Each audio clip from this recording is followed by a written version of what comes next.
नमस्कार दोस्तों, स्वागत है आपका स्पोर्ट्स दिल में। और बीजीटी 2024 का चौथा मैच भी खत्म हो चुका है। बॉक्सिंग डे टेस्ट जो एमसीजी में खेला गया। अगर आप चैनल पर नए हैं तो चैनल को सब्सक्राइब कर लें। यहाँ पर आपको स्पोर्ट्स की और क्रिकेट की अन्य खबरें भी मिलती रहेंगी। तो फॉर्मेट जो है थोड़ा सा डिफरेंट रहेगा। पहले स्टार्ट की बात करेंगे ओवरऑल, उसके बाद हम बैटिंग, बॉलिंग और फील्डिंग, कैप्टनसी, इन सब पहलुओं पे ध्यान देंगे। और उसके बाद अंत में मैं कुछ उन पॉइंटर्स की बात करूंगा जैसे कंट्रोवर्सीज हो गई या मैं क्या सोचता हूं। जो पहले पॉइंटर्स होते थे वो अब दो भाग में होंगे, बैटिंग, बॉलिंग, फील्डिंग और कंट्रोवर्सीज। क्योंकि अगर ऑस्ट्रेलिया है तो आपको पता है कंट्रोवर्सी तो होगी। चलिए तो इसी के साथ शुरू करते हैं। तो पैट कमिंस ने टॉस जीत करके बैटिंग करने का फैसला किया। और जैसा कि मैंने कहा था कि कुछ अर्ली विकेट्स हो सकते हैं पिच कंडीशन के हिसाब से, वैसा कुछ नहीं हुआ। ऑस्ट्रेलिया ने अपने डिसीजन को सही भी साबित किया। स्टीव स्मिथ के 140 और 72 जो लाबुशेन ने बनाए, उसकी बदौलत इन्होंने 474 रनों का विशाल स्कोर तैयार किया फर्स्ट इनिंग में। और बुमराह लेकर के गए 4 विकेट 99 रन देने के बाद।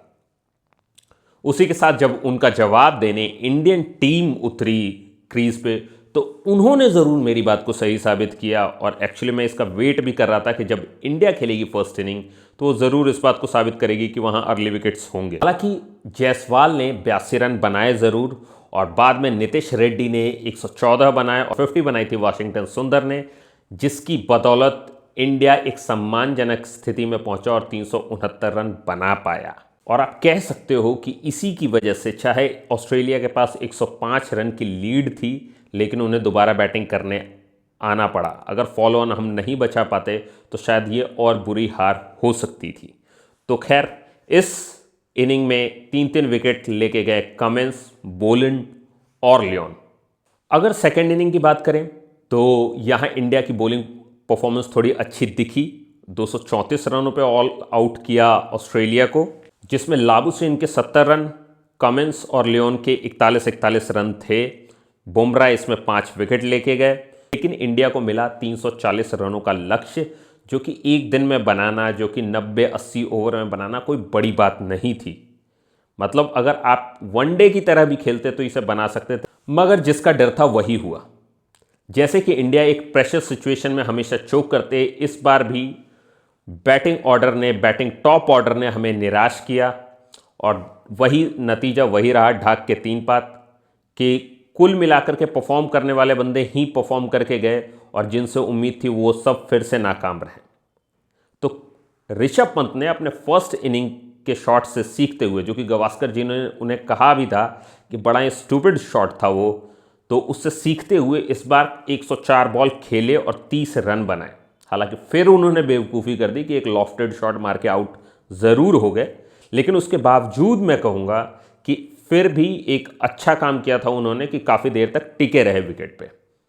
और दूसरी तरफ थे जायसवाल, जिन्होंने 84 रन बनाए और उन्होंने टीम को बहुत तगड़ा सपोर्ट भी दिया। लेकिन एक कंट्रोवर्शियल डिसीजन की वजह से उन्हें गेम से बाहर कर दिया गया। वन ऑफ द रीजंस जिसकी वजह से हम ये मैच हारे हैं। इस इनिंग में कमिंस और बोलन 3-3 विकेट लेकर के गए। कुल मिलाकर के ऑस्ट्रेलिया ने ये मैच 184 रनों से जीत लिया। लेकिन ऑस्ट्रेलिया ने मैच जीता हो और वहाँ कंट्रोवर्सीज ना हो, ऐसा नहीं हो सकता है। तो कंट्रोवर्सी की बात करेंगे हम नेक्स्ट सेक्शन के बाद वाले सेक्शन में। अभी हम बात करते हैं इंडिया की बैटिंग, बॉलिंग, फील्डिंग की परफॉर्मेंस और ओवरऑल। तो इंडियन बैटिंग की अगर बात करें तो कुल मिलाकर के इंप्रेस किया जायसवाल ने दोनों ही इनिंग में। नीतीश रेड्डी ने पहला इनिंग बहुत अच्छा संभाला, वाशिंगटन सुंदर ने बहुत अच्छा संभाला। ऋषभ पंत जो अच्छा कर सकते थे, जो दूसरे इनिंग में आपको सबूत मिला होगा कि वो कितना अच्छा डिफेंस करके भी खेल सकते थे, वो नहीं कर पाए जो पहले इनिंग में उन्हें करना चाहिए था। और एक उल्टा सीधा शॉट मार करके, देखो आपके पास एक एज हो सकता है ऐसे शॉट्स खेलने की वजह से, लेकिन इसका मतलब ये नहीं कि आप पूरी क्रिकेट चेंज कर दोगे। ठीक है, अपनी अपनी जगह सभी शॉट्स का अपना इंपॉर्टेंस होता है। एक T20 गेम में जब आप रिस्क लेते हो और एक टेस्ट में जब आप रिस्क लेते हो, इसमें डिफरेंस है। और ये बात गावस्कर जी के कमेंट से बहुत क्लियर हो गई होगी सभी को। जिनको नहीं हुई है वो शायद टेस्ट उन्होंने देखी ही नहीं है। तो टेस्ट गेम है पेशेंस का, बॉलर भी पेशेंस रखता है कि सेम लाइन पे बॉल डालता रहेगा और उम्मीद करेगा आपसे कि आप बल्ला घुमाओ, जैसे जो गलती विराट कोहली कर रहे हैं रेगुलरली। तो विराट कोहली और रोहित शर्मा के बारे में कुछ नहीं बोलूंगा मैं, सिर्फ इसलिए कुछ नहीं बोलूंगा क्योंकि जो वो कर रहे हैं वो बेवकूफ़ी है, वो डायरेक्टली बेवकूफ़ी है। आप ये कहो कि नहीं फॉर्म बुरा चल रहा है, नहीं फॉर्म बुरा नहीं चल रहा है। आप ये कहो टाइम बुरा चल रहा है, नहीं चल रहा है। आप ये कहो कि नहीं उन्होंने पास्ट में बहुत किया है, तो इसमें बिल्कुल नहीं। टेस्ट वो जगह नहीं है जहां पर आप ये कहोगे कि उनका फॉर्म बुरा चल रहा है।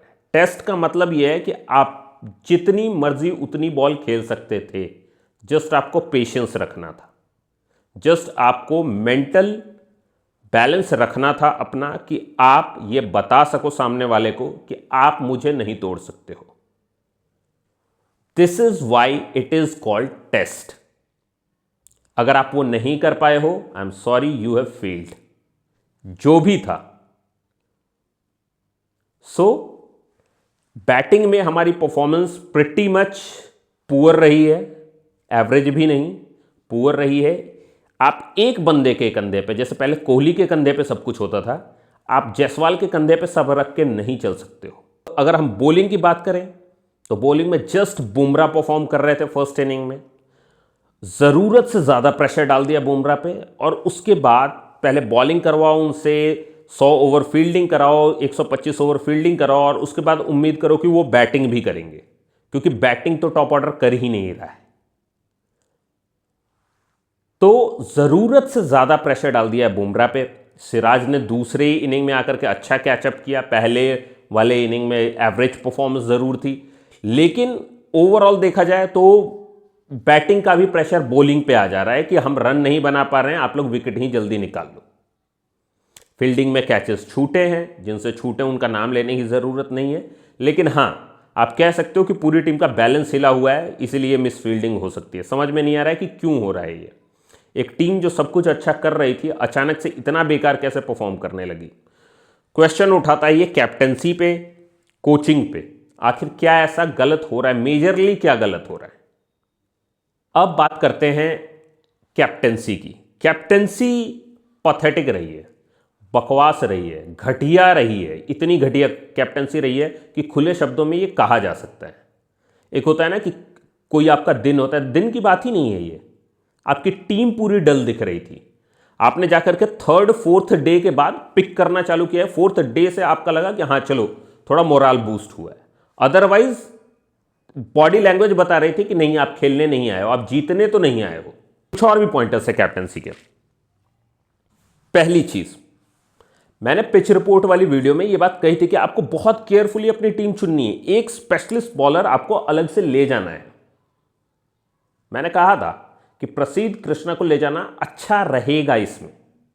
आई नो हो सकता है मुझे कम पता हो, लेकिन जो प्रेस कॉन्फ्रेंस बाद में रोहित शर्मा ने की है उसमें उन्होंने भी कहा है कि हम एक ऐसा बंदा लाना चाह रहे थे कि जो बैलेंस को खराब ना करे, बैटिंग को डीप ले जाए और उसके साथ बैलेंस को खराब ना करे। तो इन्होंने शुभमन गिल को निकाला, खुद को प्रमोट किया और वॉशिंगटन सुंदर को ले आया ताकि बैटिंग को ये सपोर्ट कर सकते। इट मीन्स इनसाइड इन्हें भी पता है कि इनकी बैटिंग नहीं है, खत्म हो चुकी है। सिंपल, बहुत सिंपल है। लेकिन इसमें कोई भी लॉजिक नहीं है कि आपको इतनी सी बात समझ में नहीं आ रही कि ये बैटिंग को इतना डीप क्यों ले जा रहे हैं। अगर आपको भरोसा रहता है कि यार ठीक है मेरे पास जडेजा तक है, नीतीश रेड्डी तक है, तो आपको इतना सोचना ही नहीं पड़ता कि मुझे बैटिंग इतनी डीप ले जाने की ज़रूरत है, क्योंकि बुमराह भी उतना डिफेंस कर लेता आकाशदीप, और बुमराह ने वो लास्ट में 10-20 रन मार करके आपका फॉलो ऑन बचाया है। तो इसमें ज़्यादा दिमाग लगाने वाली चीज़ मुझे तो नहीं दिखता है कि है। बाकी अगर किसी को लगता है कि इसमें दिमाग लगाने वाली कोई चीज़ है तो वो मुझे कमेंट में बता सकता है। नेक्स्ट पॉइंट, चलो माना कि आपने प्रसिद्ध कृष्णा को नहीं लिया तो नहीं लिया, ठीक है। उसके बाद आपने नीतीश कुमार रेड्डी को एज बॉलर और वॉशिंगटन सुंदर को एज बॉलर यूज भी प्रॉपरली नहीं किया। कोई पॉइंट ही नहीं है कि आप उनको ले भी जा रहे हो वहां पर ये सोचकर। अगर आपको अगर खाली बैटिंग ही करवानी थी आपको तो स्पेशलिस्ट बैट्समैन ही ले लो। अगर सारा प्रेशर आपको बुमराह पे ही डालना है, एक तरफ बुमराह है जिन्हें ओवर यूज किया गया, आप कह सकते हो मिस यूज किया गया, और उसके बाद दूसरी तरफ है वॉशिंगटन सुंदर और नीतीश कुमार रेड्डी जो बॉलिंग कर सकते हैं, उनसे आप बॉलिंग ही नहीं करवा रहे हो। तो कैप्टेंसी में कोई लॉजिक ढूंढना पॉसिबल ही नहीं है। ये कौन सी कैप्टेंसी चल रही है? देन कम्स द पार्ट जहां पर एक कैप्टन को कैप्टन्स इनिंग खेलनी चाहिए। कैप्टन्स इनिंग क्या होती है? कैप्टन्स इनिंग आप सिर्फ ये नहीं कह सकते कि नहीं भाई आप डिफेंस करके मुझे 50 रन बना दो 300 बॉल खेल करके, ये भी नहीं है। और ये भी नहीं है कि आप 50 बॉल खेल करके मुझे 100 रन बना दो। कैप्टन्स इनिंग का मतलब है कि एक वो गाइडलाइन प्रोवाइड करना, वो गाइडेंस प्रोवाइड करना, जहां से आपकी टीम को जो भी आपने गेम प्लान बताया है टीम मीटिंग में वो क्लियर हो जाए कि यार मेरा कैप्टन इस गेम प्लान पे चल रहा है, इसका मतलब यही है game plan.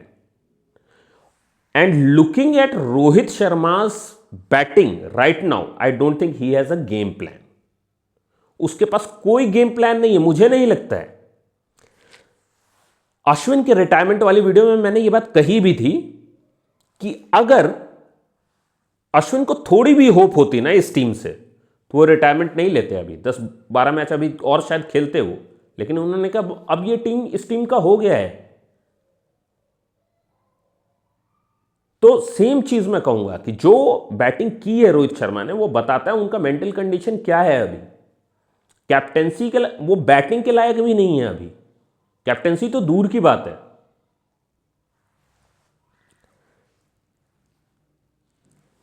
Then comes batting order. आप परफॉर्म कर नहीं रहे हो, खुद की बैटिंग को बैक करने के लिए आपने खुद को ओपनिंग में प्रमोट कर लिया, ठीक है, कर लिया तो कर लिया, कुछ तो नया लाते ना। आप क्या नया लेके आ रहे हो? अगर आप ओपनिंग ही आते हो दोबारा से तो आप क्या नया करोगे ओपनिंग में? कुछ नहीं, वही वैसे ही आपको आउट होना है, अब वैसे ही आउट होकर के चले जाओगे। हालांकि सेकंड इनिंग में कई लोगों से मैं डिफर करता हूं कि रोहित शर्मा ने थोड़ा ट्राई किया है। जैसा कि मैंने आपको कहा कि चौथे और पांचवें दिन जो है बॉडी लैंग्वेज थोड़ी चेंज हुई थी इंडियन टीम की, बट स्टिल उनका स्टार्टिंग से अगर आप गेम देखो तो वो डिफेंस पे थे, बैकफुट पे थे। उनका गेम था कि ड्रॉ कराना है हमें मैच, जो कि वो नहीं करा पाए। बहुत बुरी हार हुई है ये। और मुझे उम्मीद थी, ड्रिंक्स से पहले वो सही एकदम सेफ खेल रहे थे। ड्रिंक्स जैसे ही खत्म हुआ और वो आए, उन्होंने बता दिया कि भाई we can choke any time. तो वो उन्होंने गलती की, वो हो गया, वो चलो निकल गया। उसके बाद कोई टिका नहीं। आपके ओपनिंग में जाने की वजह से केएल राहुल का ऑर्डर फिर से बिगड़ गया है। भाई उस बंदे को ना, देखो आपका ऑर्डर कुछ भी हो, आपकी परफॉर्मेंस आपसे उम्मीद की जाती है कि भाई बैट्समैन है जो किसी भी लाइन, अगर आप क्लेम करते हो ना कहीं भी कि ठीक है भाई मैं 6 नंबर पे भी बैटिंग कर लूँगा, 5 पे भी कर लूँगा, ओपनिंग भी कर लूँगा, कीप भी कर लूँगा, तो अगर आप कह रहे हो आप कर लोगे तो करो। केएल राहुल ने ये जो किया है ना कि नहीं भाई मेरा ऑर्डर नीचे आएगा तो फिर बिल्कुल एक आधा रन नहीं बनेगा मेरे से, ये गलत है। स्टिल मैं पूरी तरीके से उसको ब्लेम नहीं करूंगा, क्योंकि यार आप किसी की पोजीशन को इतना फ्रीक्वेंटली अगर चेंज करोगे कि वो टॉप ऑर्डर में अच्छा परफॉर्म कर रहा है, ओपनिंग में अच्छा परफॉर्म कर रहा है, तब आप उसे नीचे ले आओगे, तो फिर तो ये तो उसके साथ नाइंसाफी है। तो केएल राहुल की बैटिंग परफॉर्मेंस खराब है, ये कहते हुए भी मैं ये कहूंगा कि उसके साथ गलत हो रहा है। उसके बाद आ जाते हैं ऋषभ पंत, विराट कोहली पे। तो भाई अगर विराट कोहली की बात करें तो भाई लेजेंड है, इतने रन बना लिए कि अब पूरी जिंदगी रन ना बनाए तो भी उनको 150-200 मैच तो खिला ही सकते हैं हम इसके नाम पे। तो ये वाली परफॉर्मेंस दोनों की है, रोहित शर्मा की भी, विराट कोहली की भी। उसके बाद ऋषभ पंत आते हैं, तो ऋषभ पंत ने तो मतलब सोच ही लिया है कि भाई नहीं खेलूंगा, कर लो जो करना है। जैसे कमेंट से पार्ट उठा रहा हूं मैं गवास्कर जी के, उन्होंने कहा कि नेचुरल गेम नहीं हो सकता है जब आपको पता है कि आपकी टीम का क्या प्लान है। तो एग्जैक्टली मैं ये कहूंगा कि टेस्ट में अगर आप ये बेवकूफ़ी कर रहे हो ना कि नहीं आप पीछे मारने के चक्कर में आउट हो जा रहे हो, इधर उधर मार के आउट हो जा रहे हो, सेकेंड इनिंग में इतनी बड़ी बेवकूफ़ी की एक आदमी जो मैच बचा सकता था, अगर ये दोनों खेलते रहते जायसवाल और पंत पेशेंस के साथ, एटलीस्ट ड्रॉ पे हम खत्म कर सकते थे ये मैच। लेकिन पंत ने वो लॉफ्टेड शॉट मार के इतनी बड़ी गलती की, बॉल ऊपर भी आए तो आप नीचे खेल सकते हो। अगर वहां तक आप इंटरनेशनल क्रिकेट में पहुंच गए हो और अभी तक आपने ये नहीं सीखा है, तो मुझे नहीं लगता है कि आपका ये कमबैक है, ये आपका गो बैक है। अब जब से इनका प्लेस सिक्योर हुआ है टेस्ट में, मुझे लगता है अब ये चीजों को फॉर ग्रांटेड ले रहे हैं, क्योंकि टीम की सिचुएशन भी डिमांड करती है कुछ। हर चीज इसके बारे में नहीं कि आपका नेचुरल गेम क्या है, आप गली में नहीं खेल रहे हो। तो बहुत ही पैथेटिक परफॉर्मेंस थी। उसके बाद अगर वॉशिंगटन सुंदर की बात करें और नितिश रेड्डी की बात करें तो उन्होंने अच्छा खासा परफॉर्म किया भाई, उनसे इससे ज़्यादा मैं क्या ही मांगूंगा। सेकंड इनिंग में जहां पर आपके टॉप ऑर्डर, आपके लेजेंड, आपके सीनियर प्लेयर, आपके प्रो, आपके हीरो, आपके किंग, आपके हिटमैन ये करके जा रहे हैं, वहां मैं क्या क्रिटिसाइज करूंगा एक स्पिनर को जिसको ऑलराउंडर हम कहने लगे उसकी बैटिंग एबिलिटी की वजह से, नीतीश कुमार रेड्डी को जो नया लड़का है जिसकी परफॉर्मेंस देखते हुए भी आप उसे प्रमोट नहीं कर पा रहे हो ऊपर, तो उनको मैं क्या क्रिटिसाइज करूंगा सेकंड इनिंग के लिए। और टेल एंडर्स की मैं बात ही क्या करूं। देखो, सबसे बड़ी बात यह है कि बुमराह जो बॉल रोक सकता है वो बिल्कुल इंटरेस्टेड नहीं है, बिल्कुल इंटरेस्टेड नहीं है इस बुलशिट में कि भाई क्यों रोकूं मैं उनके लिए। 10 बॉल रोकूंगा, 20 बॉल रोकूंगा, उसके बाद तो आउट ही होना है। क्यों? क्योंकि भाई लेजेंडरी विराट कोहली नहीं रोक पा रहे हैं बॉल, मैं क्यों रोकूंगा। फर्स्ट इनिंग में भी जिस तरीके से बुमराह आउट हुए हैं, सेकंड इनिंग में भी उसी तरीके से आउट हुए हैं। वो इंटरेस्टेड ही नहीं है वो बंदा बैटिंग करने में, और नहीं है उसका सॉलिड रीजन है। जो लोग आजकल डाल रहे हैं ना post, he is done with the top order, वो सही डाल रहे हैं भाई। ओवर्स वही डाले, फील्डिंग वही कर ले, बैटिंग भी वही उसी से करवा लो। जब मैंने उसके स्टैट देखे 13 मैच 71 विकेट, मैं ये सोच रहा था कि भाई अगर कोई और टीम होती ना तो सारा आंखों पे बिठा लेती, उसको रख करके पूरे 10 के 10 फायर कर देती वो टीम से। कोई और टीम होती तो बुमराह को रख करके पूरे 10 प्लेयर निकाल देती, अगर इतना अच्छा वो परफॉर्म कर रहा है और तुम लोगों की वजह से उस पर प्रेशर आ रहा है तो। बट हमें तो लेजेंड बनाने हैं, तो हम बना रहे हैं लेजेंड। तो भाई कुल मिलाकर के कैप्टेंसी जो है वो थ्रू एंड थ्रू इतनी खराब थी कि उसका कुछ नहीं कहा जा सकता है, कुछ नहीं किया जा सकता है। ऑस्ट्रेलिया में आप खेलो, सैंड पेपर टीम के खिलाफ आप खेलो और कंट्रोवर्सी ना हो, ये तो हो ही नहीं सकता है। तो इस मैच ने फाइनली जाकर के ऑस्ट्रेलिया का पेशेंस तोड़ दिया और वो आ गया अपनी औकात पे। पहली चीज जो कंट्रोवर्सी में शुरू करूंगा वो है यशस्वी जायसवाल का विकेट। भाई पहली बात कि वो विकेट नहीं था, दुनिया कुछ भी बोले, मैं एग्री नहीं करूंगा और जिंदगी भर नहीं करूंगा। इन सेम वे जैसे मैं पॉन्टिंग से आज भी एग्री नहीं करूंगा कि उसने जो आउट दिया था और अंपायर से जो आउट दिलवाया था उसे कहते हैं ट्विस्टिंग आर्म। पॉन्टिंग उसी दिन मेरी नजर में गिर गया था कि सिर्फ स्टीव वॉ के रिकॉर्ड की बराबरी करने के लिए आप अगर चीटिंग करके मैच जीतोगे तो सॉरी, आप नहीं हो लेजेंडरी कैप्टन। मेरी नजर में आज भी स्टीव वॉ बेस्ट कैप्टन है ऑस्ट्रेलिया का, स्टैट्स कुछ भी कहें। और बुमराह और कॉन्स्टास के बीच में जो कॉन्टेस्ट चला वो देख करके तो मजा आया ही आया। जो सेलिब्रेशन का बवाल था वो तो चल ही रहा था, लेकिन बुमराह ने एक चीज क्लियर कर दी है कि भाई बॉलिंग में मेरे सामने अगर पड़ गया तो खा जाऊंगा, कैरियर खत्म कर दूंगा अब तेरा। तो कॉन्स्टास आज ये मार्क कर लेना मेरी वर्ड, कहीं भी आईपीएल में मिले, चैंपियंस ट्रॉफी में मिले या कहीं भी मिले, अगर बुमराह को मिल गया वो गया, उसके साथ पूरा इंसाफ करेगा बुमराह, ये तय है। मैं आज ये बात बता रहा हूं क्योंकि वो जो 2 छक्के हैं ना, वो उसने बुमराह को नहीं मारे हैं, बुमराह की ईगो को मारे हैं और बस हो गया उसका। अब बुमराह के सामने आने की हिम्मत अगर वो करेगा तो उसको पता चल जाएगा बुमराह कौन है। विराट कोहली की बिहेवियर के लिए उसको 20% मैच फीस चार्ज किया गया है और मुझे नहीं लगता कि विराट कोहली ने ऐसा कुछ हाश किया था, क्योंकि जो ऑस्ट्रेलिया वाले कर रहे थे वहां पर उस हिसाब से उनकी पूरी टीम को चार्ज करना चाहिए था 20%। जो आगे जो टेल एंडर्स जहां से शुरू हुए थे सेकंड इनिंग में और जो चल रहा था वहां पर, उस हिसाब से तो पूरी टीम को आप चार्ज कर सकते हो वहां पर, जितने लोग बोल रहे थे। और मानस लाबुसेन, जो यशस्वी वाला विकेट था जिसमें स्नीको नहीं दिखा आपको, ठीक है, और उसके बावजूद भी विकेट दे दिया गया। मानस लाबुसेन तब से यही तो कहने की कोशिश कर रहा था, भाई चीटिंग शुरू करो। वो शाउट इसीलिए कर रहा था कि भाई चीटिंग शुरू करो, विकेट यहीं से निकाल लेते हैं, क्यों ज्यादा देर वेट करना है। ये तो इन्होंने वेट किया कि भाई लीगली भी एक आधे विकेट मिल जाए तो अच्छा है, और तब इन्हें पता चल गया कि भाई कुछ भी हो जाए यशस्वी जो है वो पूरा मैच निकाल लेगा। तो इन्होंने कहा अब वो टाइम आ गया है जब हम चीटिंग करके ये मैच निकाल लें। वो एक विकेट इन्हें चीटिंग करके निकालना ही पड़ा। तो कुल मिलाकर के गेम की स्पिरिट में तो ऑस्ट्रेलियन टीम नहीं खेली है। दूसरी चीज, जब ऋषभ पंत का विकेट गया तो उसके बाद ट्रेविस हेड ने जो इशारे किए हैं, मुझे यह समझ में नहीं आता है इससे ज्यादा गंदा क्रिकेट में क्या हो सकता है। इससे ज्यादा गंदा अब यही हो सकता है कि सीधे सब लोग अपने कपड़े उतार करके दिखा दें। अगर यह नहीं समझ में आ रहा है आईसीसी को, यह नहीं समझ में आ रहा है बीसीसीआई को या एसीबी को, तो मुझे पता नहीं कि वो कौन सा मैच देख रहे थे।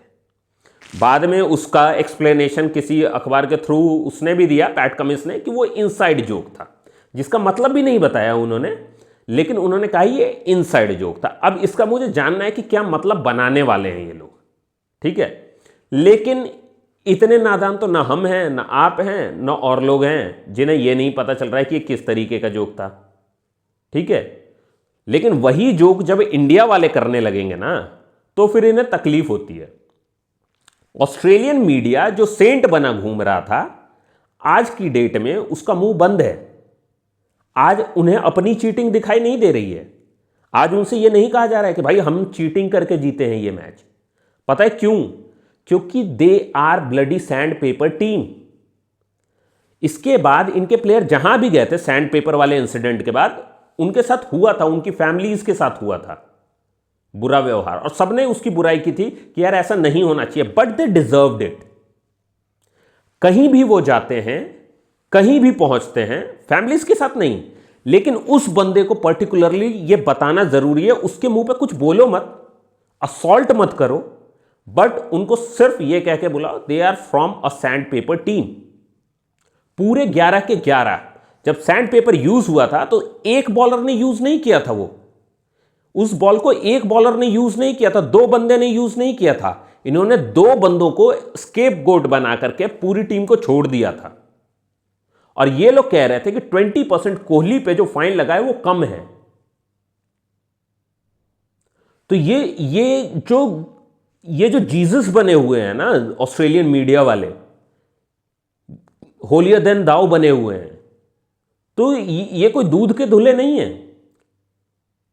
what they all do is cover up। Australian media सिर्फ ऑस्ट्रेलियन टीम के कवर अप के लिए है, उसके अलावा कुछ नहीं है ये। आज की डेट में मुझे डाउट होता है कि जो भी इन्होंने स्टैट्स और रिकॉर्ड्स बनाए हैं, क्या ये सच हैं? क्योंकि अब तो ये कैमरे पे इतनी चीटिंग करते हैं। जब ब्रैडमैन ने वो रन बनाए हैं, किसने देखा है कि किस तरीके से बने हैं, कितनी बार आउट था और नहीं दिया गया है, कितनी बार खरीदा गया है अंपायर्स को। बहुत बड़ा क्लेम है, ब्रैडमैन को कह रहा हूं मैं। मतलब खुद मैं रिस्पेक्ट करता हूं, और मैं उस रिस्पेक्ट को अलग रख करके ये बात कर रहा हूं, इसलिए कर रहा हूं। ब्रैडमैन का एक वो था ना, जब सचिन से वो मिले थे तो एक लेटर रिवील किया था कि क्रिकेट को ना ऐसी चीजों से दूर रखना चाहिए। जैसी चीटिंग ऑस्ट्रेलिया वाले करते हैं ना, और ऑस्ट्रेलिया से ही है ब्रैडमैन। मेरे टॉप लेजेंड्स ऑस्ट्रेलिया से हैं, मैग्राथ हो, वॉन हो या ब्रैडमैन हो, इन सब की मैं रेस्पेक्ट करता हूं। स्टीव वॉ हो, इन लोगों की मैं रेस्पेक्ट करता हूं। बट जो मैं देख रहा हूं या जो मैंने पॉइंटिंग के टाइम पे देखा, तब से जो मैं देख रहा हूं, मैं ये नहीं क्लेम कर सकता हूं कि ये दूध के धुले हैं। और दिस इज द रीजन मुझे डाउट है कि ब्रैडमैन का 99 का एवरेज अनबिलीवेबल है। वो 99.94 और कुछ सीरीज में तो 100 के ऊपर है। तो वहां आपने अंपायर को क्या दिया है, क्या ब्राइब दी है, नहीं दी है, वो अब दैट्स बरिड। मैं नहीं क्लेम करूंगा और एक लेजेंड को मैं डिफेम नहीं करता, लेकिन जो इनका एटीट्यूड है ऑस्ट्रेलिया वालों का, no doubt they have covered it up. And if data speaks the truth, this is the truth. आज का डेटा हमने देखा कि यशस्वी जायसवाल आउट है, टेक्नोलॉजी सेज अदरवाइज। अगर आपको उस एक विकेट की इतनी ही जरूरत थी तो कर लेते ना, आउट कर लेते, नहीं हुआ। इन द सेम मैनर जैसे पॉन्टिंग के टाइम पे उनसे कुछ नहीं हो रहा था, तो जब ऑस्ट्रेलियन टीम से कुछ नहीं होता है, they pull out their sandpaper, that's the truth. और इसी नोट पे मैं ये वीडियो खत्म करूंगा। अगर आप लोगों को ये वीडियो पसंद आया हो, नहीं पसंद आया हो, लाइक करो या डिसलाइक करो, इससे कोई फर्क नहीं पड़ता है।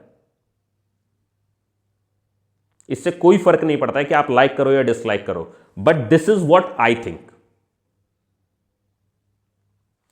बाकी का चलते हैं। अगर पसंद आया हो तो लाइक करना, कमेंट करना। अगर आपको लगता है आप डिफर करते हो, खास यार देखो, ब्रैडमैन वाली बात से खुद मैं भी डिफर करूंगा अगर मैं सुन रहा हूंगा आपकी जगह, बट जो मुझे दिख रहा है और उसके हिसाब से जो मुझे लगता है मैंने आपको बोल दिया। आपको जो कमेंट करना है आप वो कमेंट में बोल सकते हो, कमेंट बॉक्स ओपन है। सब्सक्राइब कर लेना चैनल को अगर ये बातें आपको लगता है कि कहीं भी सेंस बनाती हैं तो। मैं ये नहीं कह रहा हूं इंडियन टीम नहीं आ रही, 184 रन से आ रहे हैं यार, एक विकेट क्या मैटर करता है, वो कभी ना कभी तो गिर सकता था ना। अगर अभी नहीं गिरा तो हो सकता है कुछ देर में गिर जाता। उस एक विकेट की बात नहीं है, 9 विकेट इन्होंने गिराए, 10वां भी गिर सकता था। Thing is they gave up, उन्होंने डिसाइड किया। क्योंकि ऐसा भी हुआ है कि एक बंदे को गलत आउट दिया गया, कैप्टन दूसरी टीम का खुद ही बोलता है कि नहीं नहीं बुला लो यार उसको। एक विकेट के लिए क्रिकेट को क्यों बदनाम करना। बट ऑस्ट्रेलिया की हिस्ट्री इतनी रिच रही है चीटिंग के मामले में कि वो एक विकेट क्या, वो किसी भी चीज के, एक वाइड, एक नो बॉल के लिए भी चीटिंग कर सकते हैं। मतलब एक होता है ना कि गिरे होना है, वो कुछ ज्यादा ही गिरे हुए हैं इस मामले में। लोग बोलेंगे कि यार एक उस विकेट के पीछे कवर करेगा ये जो इंडिया हार गए, भाई बाकी के मैचेस भी हार रहे हैं, कवर नहीं कर रहा हूं, बट आपको ये सच एक्सेप्ट करना पड़ेगा कि उनसे वो एक विकेट नहीं गिर रहा था। ऑस्ट्रेलिया यशस्वी जायसवाल से हार गई, चाहे इंडिया से जीत गई हो। इस मैच को जीत गई हो वो सबसे, यशस्वी जायसवाल से हार गई है। मेरी तरफ से यही रहेगा मेरा कमेंट, फाइनल वर्डिक्ट। अभी के लिए मैं चलता हूं, चैनल को सब्सक्राइब कर लेना, लाइक कर देना इस वीडियो को। जय हिंद।